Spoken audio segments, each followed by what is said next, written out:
मिंटू चिंटू, आज हम जानेंगे कि प्रकाश के परावर्तन में अवतल दर्पण में विभिन्न स्थितियों में जब वस्तु रखी जाती है तो उसका जो प्रतिबिंब बनता है उसकी प्रकृति कैसी होती है, उसका आकार कैसा होता है और वह वास्तविक होता है या आभासी होता है।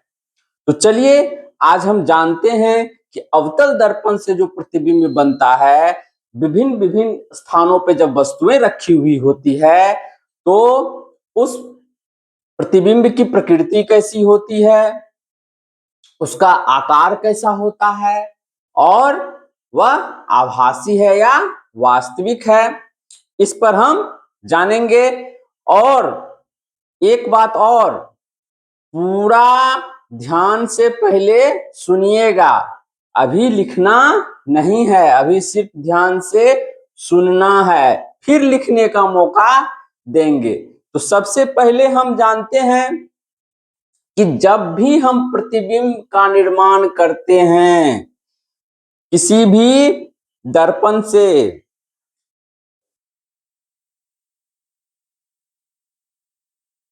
तो कम से कम हमें 2 किरण रेखा की आवश्यकता होगी, यानी कि कम से कम 2 किरण आरेख की आवश्यकता हमको होगी प्रतिबिंब के निर्माण के लिए, क्योंकि 2 किरण आरेख ही एक दूसरे से कटेगी तो हम प्रतिबिंब बना सकते हैं। तो सबसे पहला किरण आरेख जो है वह है प्रधान अक्ष के समानांतर किरण आरेख। जैसे मान लीजिए ये हमारा एक अवतल दर्पण है और ये प्रधान अक्ष है, तो पहला किरण आरेख जो हमको चाहिए वो प्रधान अक्ष के समानांतर किरण आरेख चाहिए। ये किरण आरेख जो है प्रधान अक्ष के समानांतर है, यह किरण आरेख प्रधान अक्ष के समानांतर है, यानी कि पहला किरण आरेख हमको क्या चाहिए, प्रधान अक्ष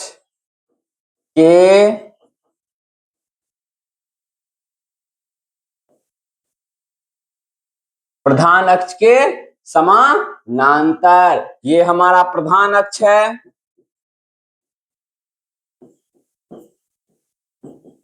तो मिंटू चिंटू, ये हमारा कौन सा अक्ष है, प्रधान अक्ष बताए हुए थे, अगर नहीं जानते हैं तो रिवाइज अपना कर लीजिएगा। ये प्रधान अक्ष हो गया, ये ध्रुव हो गया। अब प्रधान अक्ष के समानांतर जो ये किरण आरेख है इसकी आवश्यकता क्यों है, तो हमने आपको बताया था जो प्रधान अक्ष के समानांतर जो किरण आरेख है वह परावर्तित होकर जिस बिंदु से गुजरती है उस बिंदु को क्या कहते हैं, फोकस कहते हैं। रिवाइज कर लीजिएगा, हम बताए हुए हैं। अब देखिए पहला तो किरण आरेख ये हो गया, परावर्तित होकर ये फोकस से निकल गई। अब दूसरा किरण आरेख कौन सा है कि जो वस्तु से आ रही है और वह वक्रता त्रिज्या से होती हुई कहां, दर्पण से परावर्तित होती है। यानी कि अगर मान लीजिए यहाँ पे वस्तु है, यहाँ पे वस्तु है, तो दूसरा किरण आरेख जो होगा ये यहाँ पे वक्रता त्रिज्या है, वक्रता त्रिज्या है। वक्रता त्रिज्या जो होता है वह फोकस दूरी के दुगुना होता है और फोकस दूरी जो है वक्रता त्रिज्या के आधी होती है, हमने आपको बताया है। अगर इसको भी आप रिवाइज कर लीजिएगा। तो आइए दूसरा जो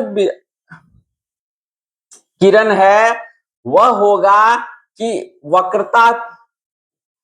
वक्रता त्रिज्या से होती हुई जाती है। अब देखिए वक्रता त्रिज्या से कोई भी किरण आरेख जाएगी तो वह दर्पण पे लंब के समान काम करेगी, यानी कि जो किरण आरेख वक्रता त्रिज्या से होकर जाएगी वो दर्पण पे लंब के समान कार्य करेगी और उसी दिशा में वह वापस लौट जाएगी। तो यह जो किरण आरेख वक्रता त्रिज्या से होते हुए परावर्तित हुई, तो परावर्तन के बाद इसी दिशा में वापस लौट जाएगी। परावर्तन के बाद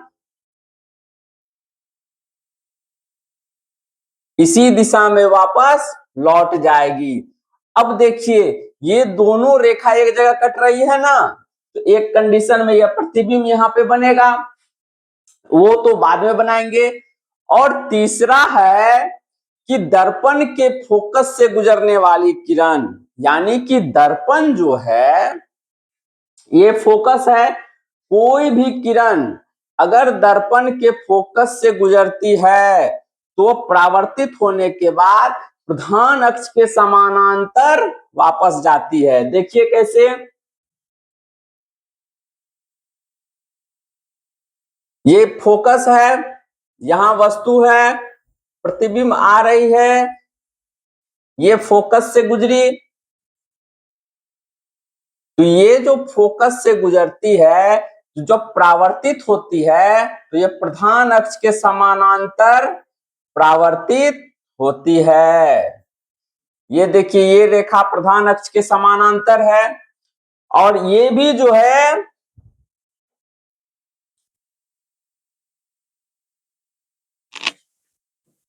इस तरह से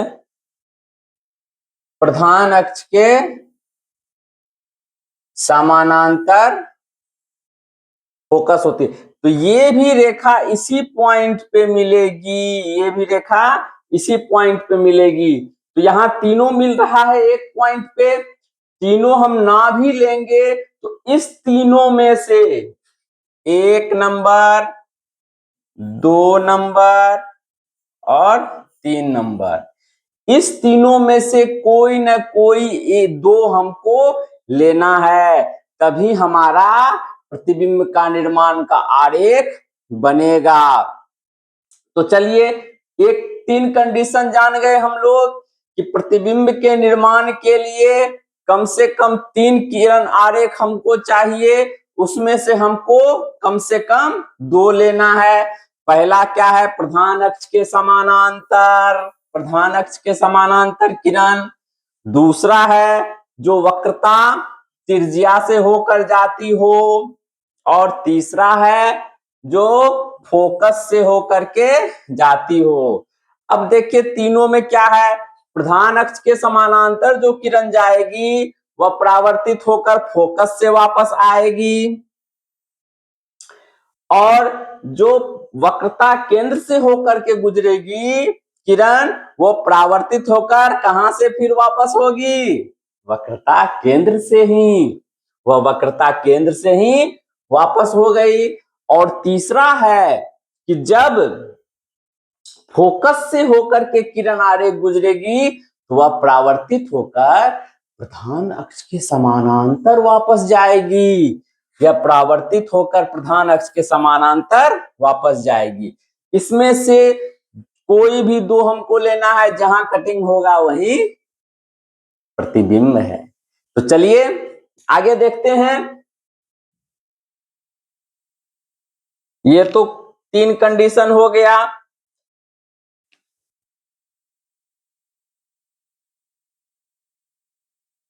अब थोड़ा सा देख लीजिए, अगर आप चाहते हैं कि हम कुछ लिख लें तो अवतल दर्पण में किसी वस्तु के बनने वाले प्रतिबिंब की स्थिति एवं प्रकृति। अवतल दर्पण में किसी वस्तु के प्रतिबिंब बनाने के लिए निम्नांकित में से कम 2 किरण आरेख की आवश्यकता होती है। बताए हुए थे कि कम से कम 2 किरण आरेख की हमें आवश्यकता है। किसमें किसमें से, पहला देख लीजिए, प्रधान अक्ष के समानांतर प्रकाश किरण, ये पहला कंडीशन है। यह किरण परावर्तन के बाद प्रधान अक्ष के फोकस से गुजरती है। यह जो किरण है परावर्तन होने के बाद प्रधान अक्ष के कहां से गुजरेगी, फोकस से। दूसरा हो गया आपको दर्पण के वक्रता केंद्र से गुजरने वाली किरण पुंज।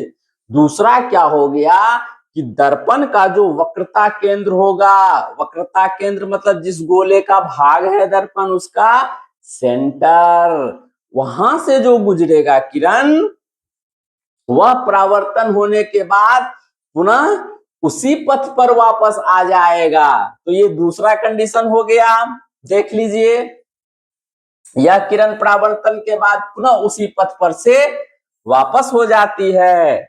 और तीसरा है दर्पण के फोकस से गुजरने वाली किरण, यानी कि दर्पण के फोकस से होकर जो किरण गुजरेगी वह परावर्तित होने के बाद प्रधान अक्ष के समानांतर वापस जाएगी। यह किरण परावर्तन के बाद प्रधान अक्ष के समानांतर परावर्तित होती है। ये हो गया, समझ गए। अब आते हैं वस्तु का प्रतिबिंब बनाने पर। तो सबसे पहले रखते हैं वस्तु को सबसे अधिक दूर, यानी कि अनंत पे। हरि अनंत हरि कथा अनंता। तो चलिए हम लोग अनंत से ही शुरू करते हैं। हरि अनंत हरि कथा अनंता। तो आइए सबसे पहला प्रतिबिंब बनाते हैं हरि का नाम लेकर के अनंत से। ये अवतल दर्पण है हमारा।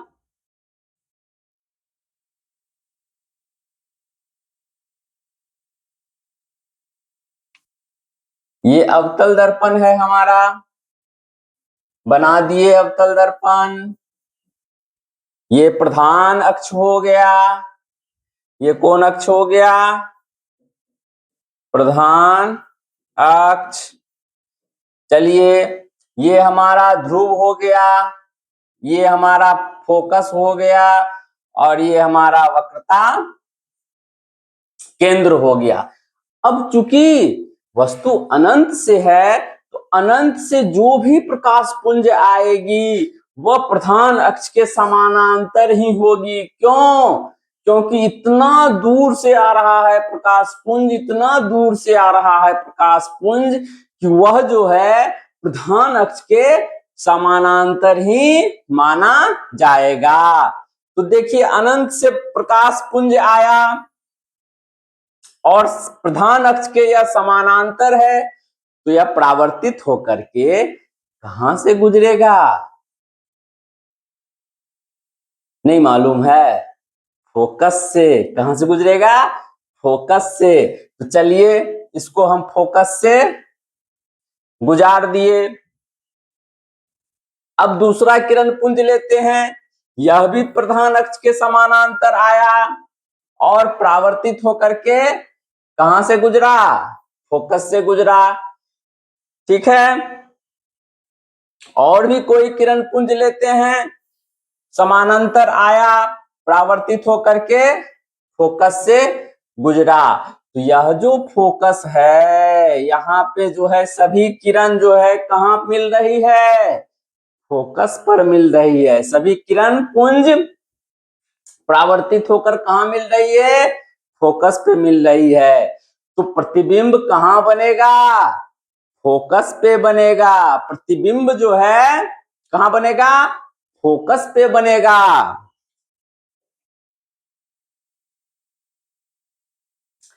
प्रतिबिंब जो है फोकस पे बनेगा। धैर्य रखिएगा मिंटू चिंटू, ये जो है थोड़ा लंबा जाएगा, अभी बहुत सारा प्रतिबिंब बनाना है और आपको समझना भी है। इसीलिए अभी लिखना छोड़िए, अभी समझिए, लिखने के लिए समय देंगे। तो अब देखिए, अनंत से जो आ रहा है प्रकाश किरण वह परावर्तित होकर के फोकस पर एक दूसरे को काट रहा है। तो यह प्रतिबिंब कहां बनेगा? प्रतिबिंब मिंटू चिंटू फोकस पर बनेगा। फोकस पर बनेगा। ठीक है, और वस्तु कहां है? अनंत में। तो अनंत से जो वस्तु है या फोकस पे बनेगा तो एक ही बिंदु पर सभी किरण पुंज मिल रही है आपस में, तो वह जो प्रतिबिंब बनेगा वह सिर्फ और सिर्फ बिंदु के समान बनेगा। वो प्रतिबिंब क्या बनेगा? सिर्फ और सिर्फ बिंदु के समान बनेगा। कहने का मतलब हो गया प्रतिबिंब जो है, प्रतिबिंब बहुत बहुत छोटा छोटा बनेगा। प्रतिबिंब बहुत बहुत छोटा बनेगा और प्रतिबिंब जो है वास्तविक बनेगा, क्योंकि वास्तव में सभी प्रकाश की किरण आपस में मिल रही है। तो प्रतिबिंब क्या बनेगा? वास्तविक। ठीक है, और यह उल्टा बनेगा। ठीक है, अब देखिए अनंत से समझ गए। अनंत से जो वस्तु अनंत पे है उसका प्रतिबिंब कहां बन रहा है? फोकस पे। यानी अनंत पे वस्तु, प्रतिबिंब फोकस पे। अब आते हैं कि जब कोई वस्तु वक्रता केंद्र और अनंत के बीच हो, ये तो अनंत पे हो गया। अब वक्रता केंद्र के बाद हो और अनंत के बीच हो, तब देखते हैं कि कहां पे बनता है।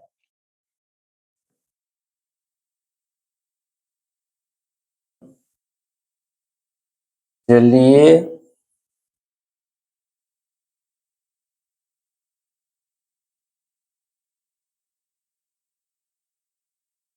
अब देखते हैं कंडीशन।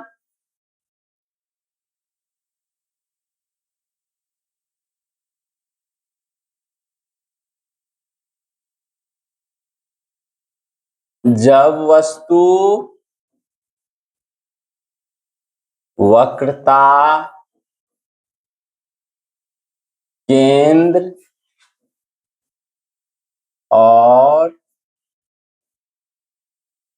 अनंत के बीच हो। पहला कंडीशन अनंत का बता दिए। अब वक्रता केंद्र और अनंत के बीच का कंडीशन बताते हैं कि यहां प्रतिबिंब कैसा बनेगा। ठीक है, तो मान लीजिए यहां पे एक हमने वस्तु रख दिया, यहां है वक्रता केंद्र और इसके इधर सारा अनंत हो गया।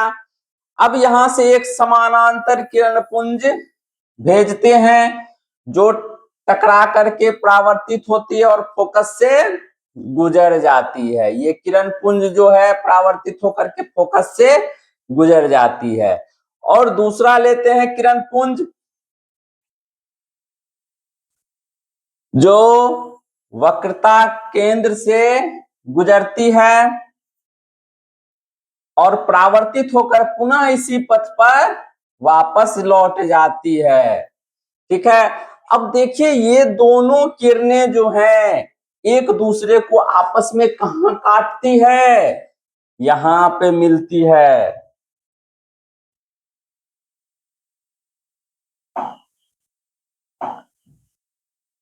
एक दूसरे से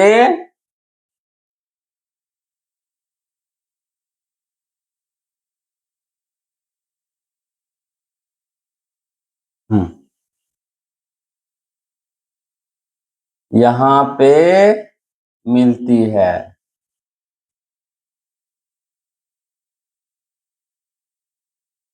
अब देखिए ये कहां मिल रही है? फोकस और वक्रता केंद्र के बीच में मिल रही है।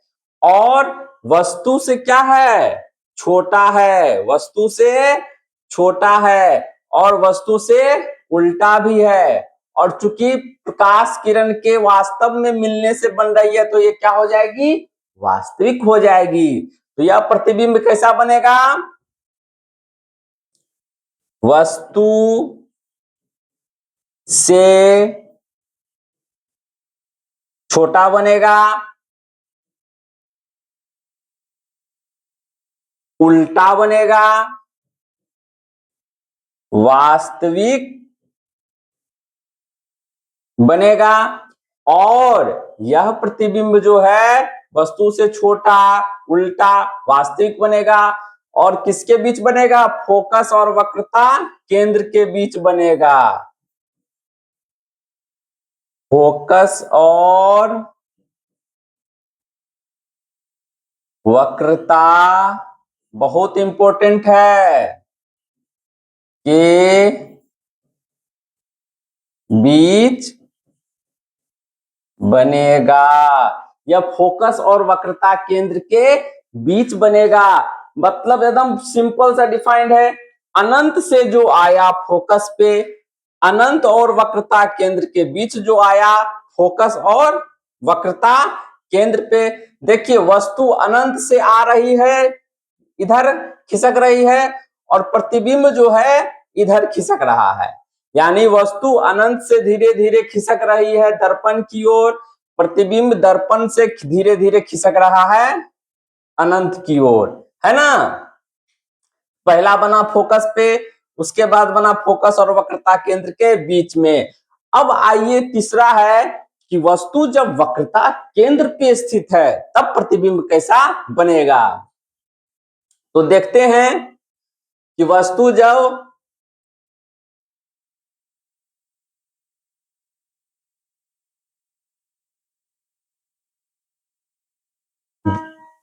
वस्तु वक्रता केंद्र के बीच हो तब प्रतिबिंब कैसा बनेगा।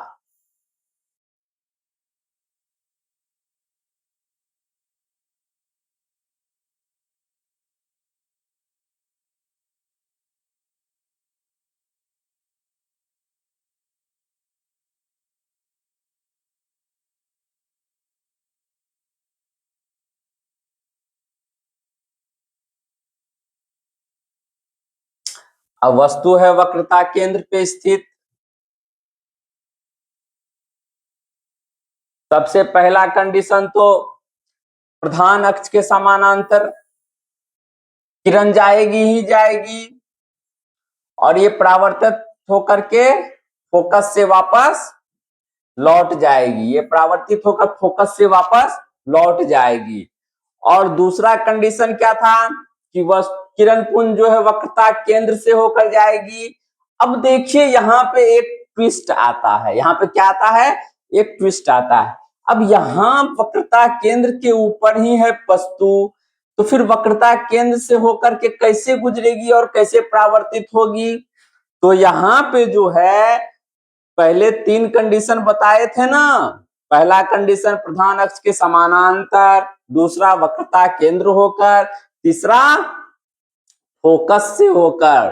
तो यहाँ पे वक्रता केंद्र वाला कंडीशन तो अप्लाई होगा नहीं, तो तीसरा अप्लाई कर देना है, जो किरण पुंज फोकस से होकर गुजरे। किरण पुंज किससे होकर गुजरे? फोकस से होकर गुजरे। तो चलिए किरण पुंज को गुजार देते हैं हम फोकस से गुजार दिए।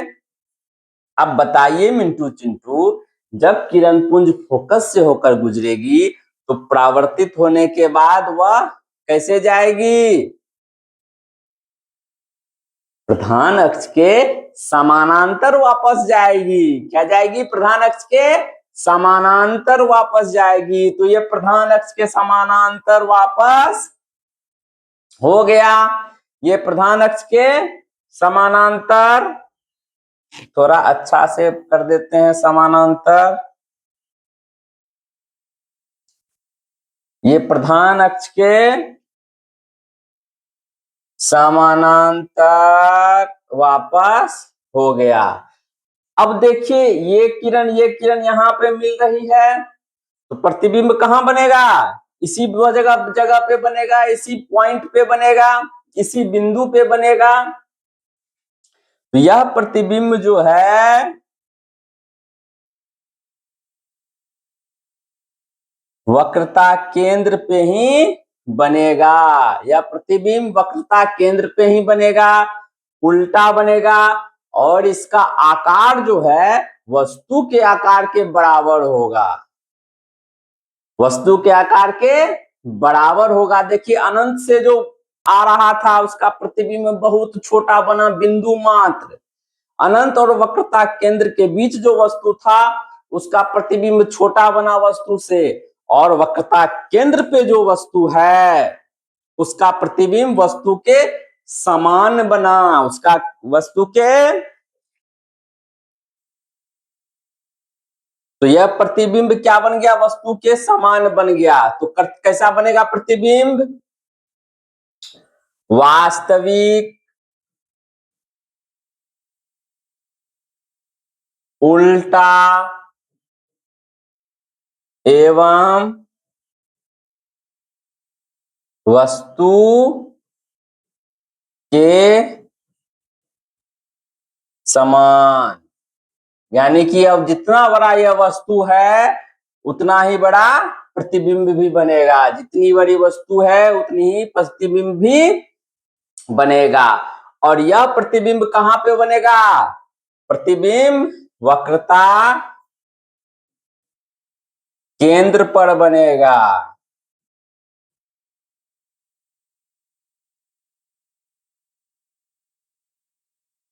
वक्रता केंद्र पर बनेगा, अभी लिखना नहीं है, उसका मौका देंगे। वक्रता केंद्र पर, अभी ध्यान से सुनिए, समझ जाइएगा।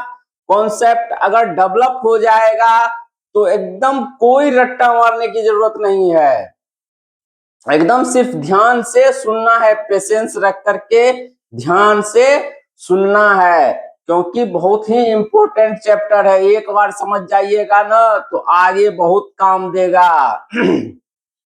तो वक्रता केंद्र पर बनेगा। अब देखिए, अब वस्तु जब हम ले आते हैं फोकस और वक्रता केंद्र के बीच, जब वस्तु वक्रता केंद्र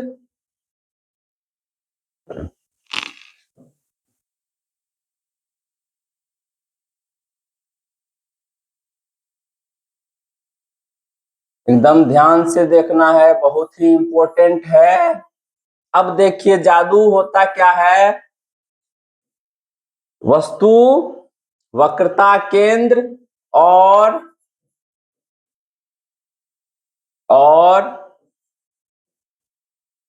फोकस के बीच हो। अब वक्रता केंद्र और फोकस के बीच वस्तु कर दिए। मान लीजिए वस्तु यहां है, ठीक है। अब देखते हैं इसका प्रतिबिंब कैसा बनता है।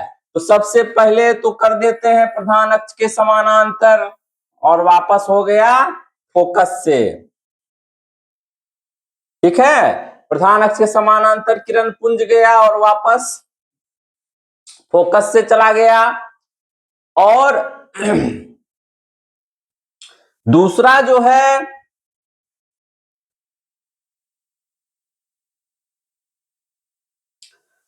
पहला तो हो गया, फोकस से निकल गया। अब उसके बाद जो है दूसरा किरण पुंज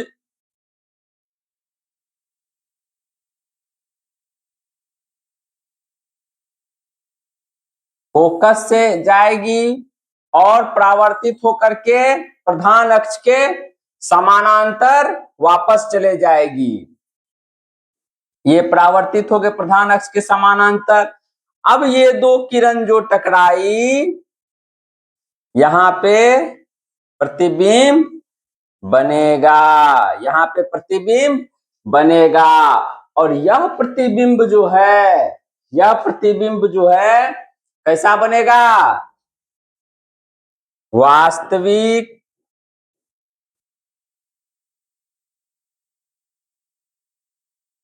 वस्तु से बड़ा। अब देखिए, पहले अत्यंत छोटा बना, फिर थोड़ा बड़ा बना, फिर वस्तु के आकार का बना, और अब वस्तु से बड़ा बना, वस्तु से बड़ा एवं उल्टा। हम बताए हुए थे कि प्रतिबिंब उल्टा कब बनता है, सीधा कब बनता है। और आप अगर स्मरण में नहीं होगा तो पहले का भी देख लीजिएगा। अब यह प्रतिबिंब कहां बनेगा? वक्रता केंद्र और अनंत के बीच। वक्रता केंद्र और अनंत के बीच, वक्रता केंद्र और अनंत के बीच बनेगा। ये वक्रता केंद्र है और इधर अनंत है, उसके बीच बना। अब आते हैं वस्तु को कहां पे लेकर के? फोकस पे। अब वस्तु को लेके आते हैं फोकस पे, तब देखते हैं कि प्रतिबिंब कहां बनता है।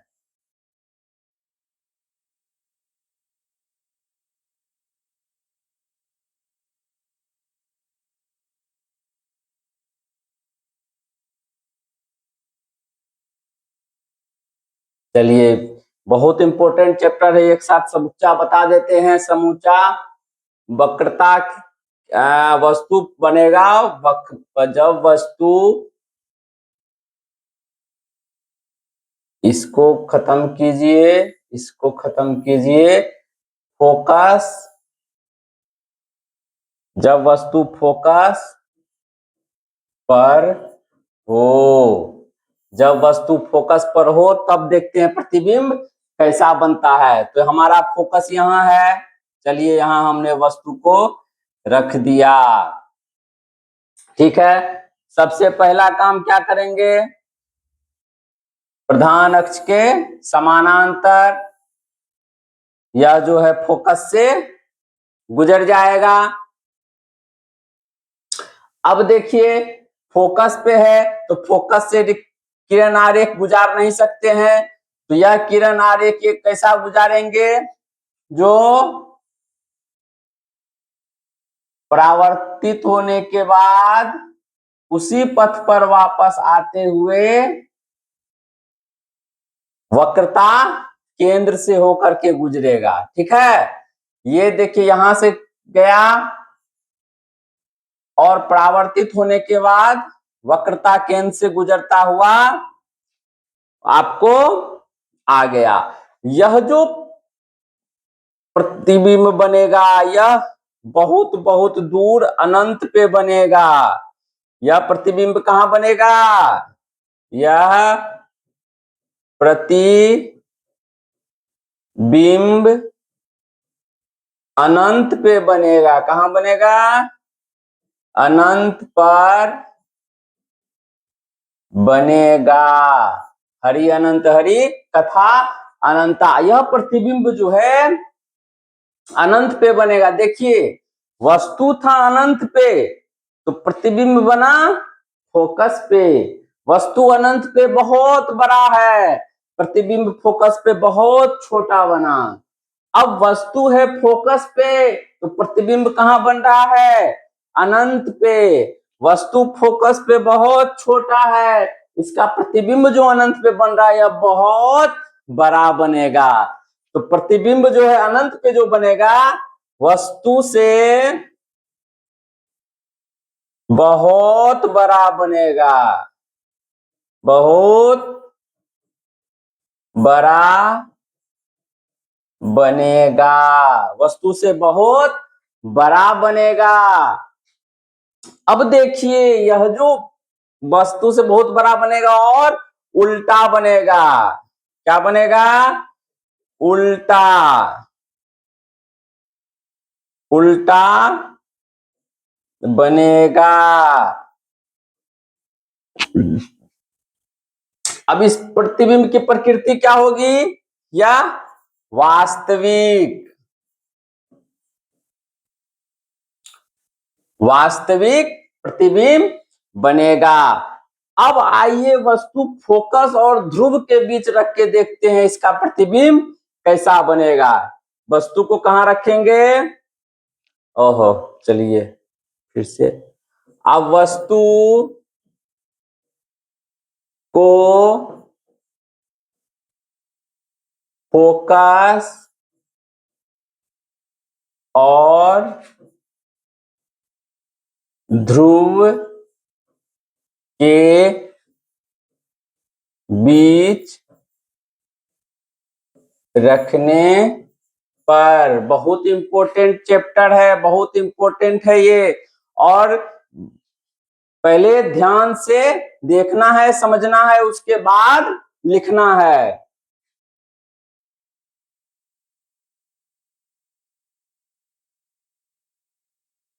ये अवतल दर्पण बना दिए, ये प्रधान अक्ष बन गया, ये हमारा यहाँ पे फोकस हो गया, ये वक्रता केंद्र हो गया। अब वस्तु जो है फोकस और ध्रुव के बीच है, तो हमने यहाँ वस्तु और फोकस और ध्रुव के बीच रख दिया है। अब देखते हैं इसका प्रतिबिंब कैसा बनता है। तो सबसे पहले यह जो है समानांतर जाएगी किरण पुंज और परावर्तित होकर कहां से गुजरेगी? फोकस से। ठीक है।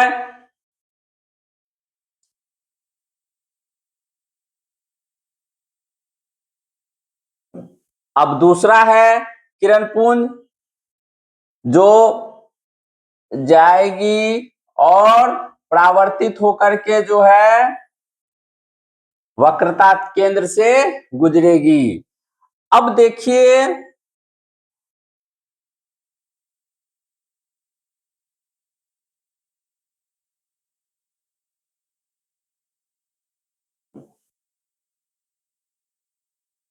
अब देखिए गौर करने वाली बात है, ये जा रही है और परावर्तित होकर के वक्रता केंद्र से यहां से गुजर गई। अब देखिए गौर करने वाली बात है, यह दोनों जो किरण है ये आपस में यहाँ संकरी है, एक दूसरे से मिलती हुई प्रतीत लग रही है। देखिए जैसे पीछे जा रही है ये फैल रही है, जैसे ही पीछे जा रही है वह फैल रही है। इसका मतलब ये हो गया कि आगे जितना है ये पीछे जितना जा रही है, इधर तो इसका मिलना संभव नहीं है। इस दोनों किरण का इधर मिलना संभव नहीं है। इसका मतलब ये दोनों किरण मिलेगी तो दर्पण के पीछे मिलेगी इस तरफ। तो अब ये दोनों किरण जो है को बढ़ाते हैं आगे और इस किरण को भी बढ़ाते हैं आगे, एक दूसरे पर यह दर्पण के पीछे मिलती हुई प्रतीत होती है, क्योंकि एक्चुअली किरण दर्पण के पीछे नहीं जा रहा है, यह मिलता हुआ प्रतीत हो रहा है। लेकिन इससे पहले सभी किरण प्रतीत नहीं होता था, एक्चुअल में मिलता था। तो जो एक्चुअल में मिलेगा वहां प्रतिबिंब वास्तविक बनेगा, और यहां मिलता हुआ प्रतीत हो रहा है तो यह प्रतिबिंब क्या बन जाएगा? आभासी।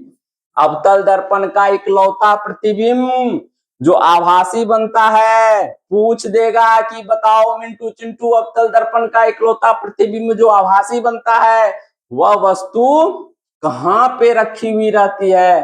तो तुरंत बोलिएगा, वह वस्तु फोकस और ध्रुव के बीच रहती है। जब भी वस्तु फोकस और ध्रुव के बीच रहेगी प्रतिबिंब आभासी बनेगा अवतल दर्पण में, और वस्तु से बड़ा बनेगा। छोड़ना नहीं है, दिमाग में सेट कर लेना है। और हम लोग नाई के दुकान में अपना बाल कटवाने जाते हैं ना, तो इसी अवतल दर्पण के कारण हम लोग के सामने जो दर्पण लगा हुआ रहता है यही अवतल दर्पण लगा हुआ रहता है। और हम लोग जहां बैठते हैं फोकस और दर्पण के ध्रुव के बीच में बैठते हैं, इसीलिए हमारा चेहरा उसमें बड़ा दिखता है। ये नाई का अवतल दर्पण है। तो प्रतिबिंब आभासी बनेगा, वस्तु से बड़ा बनेगा और सीधा बनेगा। सीधा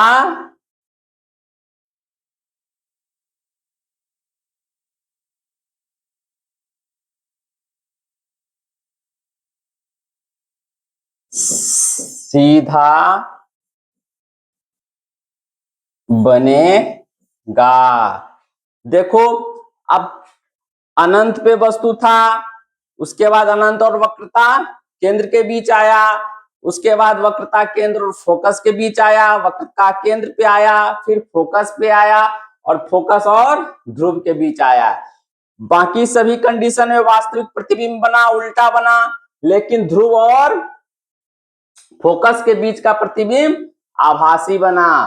अब आते हैं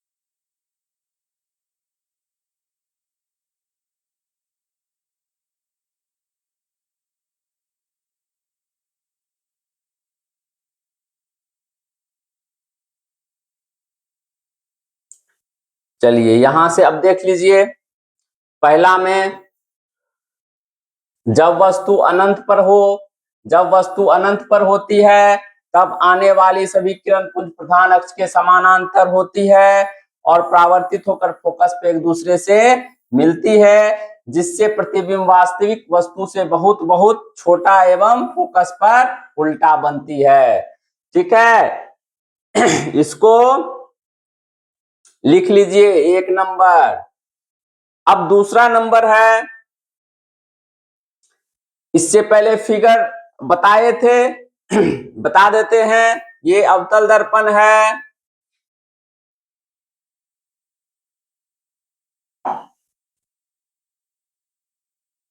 ये अवतल दर्पण है, यहाँ पे फोकस है, यहाँ पे वक्रता केंद्र है, वस्तु अनंत से आ रही है और परावर्तित होकर के फोकस पर मिल रही है। तो प्रतिबिंब कहाँ बनेगा? फोकस पे बनेगा, वस्तु से छोटा और उल्टा और वास्तविक। उसके बाद दूसरा नंबर है, जब वस्तु अनंत और वक्रता केंद्र के बीच हो, इस स्थिति में प्रतिबिंब फोकस और वक्रता केंद्र के बीच बनती है तथा वास्तविक वस्तु से छोटा एवं उल्टा बनती है। उस कंडीशन को भी देख लीजिए, जब वस्तु वक्रता केंद्र और अनंत के बीच हो, ये अनंत है, पहला कंडीशन इससे हो गया। दूसरा हो गया, यहाँ पे प्रतिबिंब बनेगा। ठीक है, तो वस्तु जब अनंत और वक्रता केंद्र के बीच है तो फोकस और वक्रता केंद्र के बीच बनेगा, वास्तविक और वस्तु से छोटा एवं उल्टा बनेगा। वास्तविक है, वस्तु से छोटा है और उल्टा भी है। ध्यान से क्योंकि अब खत्म भी कर देंगे, समझा करके लिखना है, इससे अपना लिख लीजिए, कोई दिक्कत नहीं है।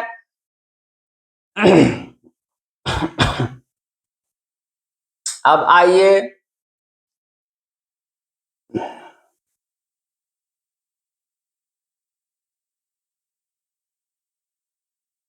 आज पूरा समझा ही देंगे। जब वस्तु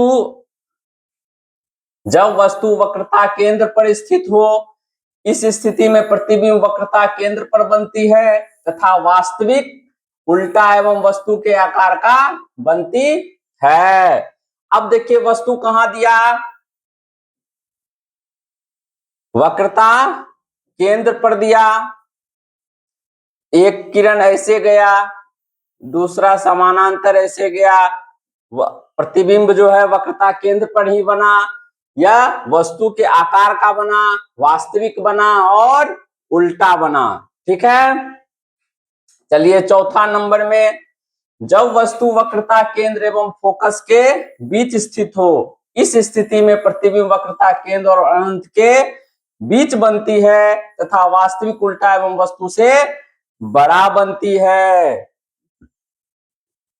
अब आ जाइए, वस्तु कहां है? वक्रता केंद्र और फोकस के बीच। वक्रता केंद्र हो गया, ये फोकस हो गया, इस बीच में वस्तु है। प्रतिबिंब कैसे बनेगा? फोकस से गया, जाकर के समानांतर गया। यह वस्तु वक्रता केंद्र और अनंत के बीच बनती है।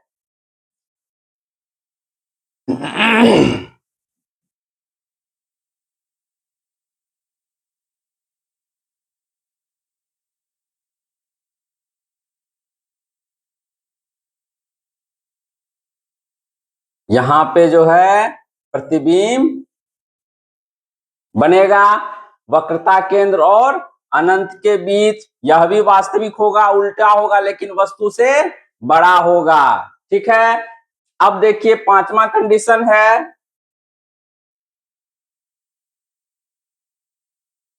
जब वस्तु फोकस पर स्थित हो। वस्तु कहां स्थित हो? फोकस पे।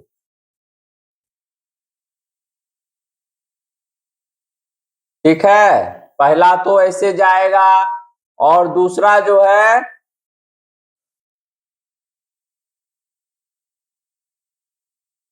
वक्रता त्रिज्या से जाएगा। तो यह जो बनेगा ये बहुत बहुत दूर अनंत पे जाकर के बनेगा। इससे पहले फिगर में समझाए हुए थे, वहां से हाँ देख लीजिएगा। अब एक कंडीशन है, जब वस्तु फोकस और ध्रुव के बीच हो। अभी तुरंत बताए थे, वस्तु जो है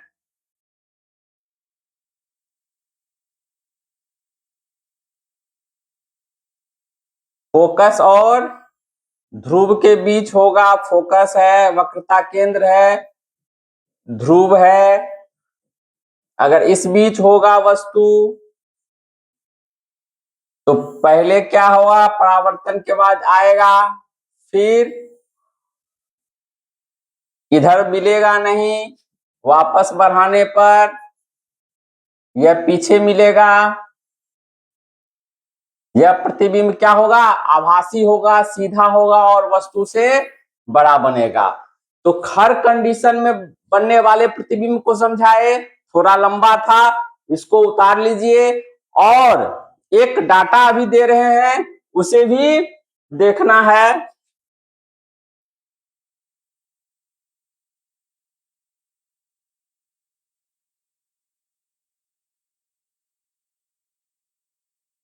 अवतल दर्पण में बने प्रतिबिंब की सारणी, वस्तु की स्थिति, प्रतिबिंब की स्थिति, प्रतिबिंब की प्रकृति और प्रतिबिंब का आकार। जब वस्तु अनंत पे हो, प्रतिबिंब फोकस पे, प्रतिबिंब वास्तविक और उल्टा बनेगा, अत्यंत ही छोटा बनेगा। जब वस्तु अनंत और वक्रता केंद्र के बीच हो, फोकस और वक्रता केंद्र के बीच प्रतिबिंब बनेगा। प्रतिबिंब वास्तविक और उल्टा बनेगा, वस्तु से छोटा बनेगा। जब वस्तु वक्रता केंद्र पर हो, प्रतिबिंब भी वक्रता केंद्र पर बनेगा, वास्तविक और उल्टा बनेगा, वस्तु के बराबर बनेगा। वक्रता केंद्र और फोकस के बीच जब वस्तु रहेगा, तो वक्रता केंद्र और अनंत के बीच बनेगा, वास्तविक उल्टा बनेगा, वस्तु से बड़ा बनेगा। जब फोकस पे हो तो अनंत पे बनेगा, वास्तविक और उल्टा बनेगा, वस्तु से बहुत बड़ा बनेगा। ठीक है, और जब फोकस और ध्रुव के बीच हो तो दर्पण के पीछे बनेगा, आभासी सीधा बनेगा, वस्तु से बड़ा बनेगा। अब देखिए अवतल दर्पण में हमने एक चीज गौर किया है। ठीक है, इसको लिख लीजिए यहां से।